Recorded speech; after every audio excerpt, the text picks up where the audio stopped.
ಉತ್ತರ ಕರ್ನಾಟಕ ನ್ಯೂಸ್. ಇದು ಕನ್ನಡದ ಉಸಿರು.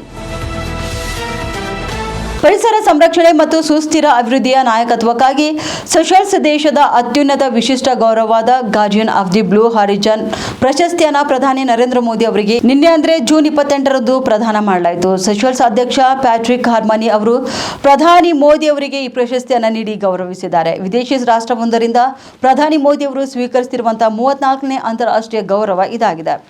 ಸೆಷಲ್ಸ್ ಗಣರಾಜ್ಯದ ಇತಿಹಾಸದಲ್ಲಿ ಅಂತಾರಾಷ್ಟ್ರೀಯ ಗಣ್ಯರೊಬ್ಬರಿಗೆ ವಿಶಿಷ್ಟ ಪ್ರಶಸ್ತಿಯನ್ನು ನೀಡುತ್ತಿರುವುದು ಇದೇ ಮೊದಲ ಬಾರಿಯಾಗಿದೆ. ಈ ಮುಂಚೆ ಪ್ರಶಸ್ತಿಯನ್ನು ಯಾರಿಗೂ ಕೂಡ ನೀಡಿರಲಿಲ್ಲ.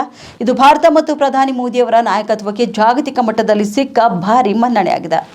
ಸೆಷಲ್ಸ್ ಕರಾವಳಿ ಕಾವಲು ಪಡೆಯ ನೆಲೆಯಲ್ಲಿ ನಡೆದಂತಹ ಸಮಾರಂಭದಲ್ಲಿ ಪ್ರಧಾನಿ ಮೋದಿ ಅವರು ಭಾರತದಲ್ಲೇ ತಯಾರಿಸಲಾದಂತಹ ವೇಗದ ಗಸ್ತು ನೌಕೆಯನ್ನ ಆ ದೇಶದ ಕರಾವಳಿ ಕಾವಲು ಪಡೆಗೆ ಹಸ್ತಾಂತರಿಸಿದ್ದಾರೆ. ಇದು ಸೆಷಲ್ಸ್ನ ಕಡಲ ಭದ್ರತಾ ಸಾಮರ್ಥ್ಯಗಳನ್ನು ಬಲಪಡಿಸುವಲ್ಲಿ ಭಾರತದ ಬದ್ಧತೆಯನ್ನು ಪುನರುಚ್ಚರಿಸಿದೆ.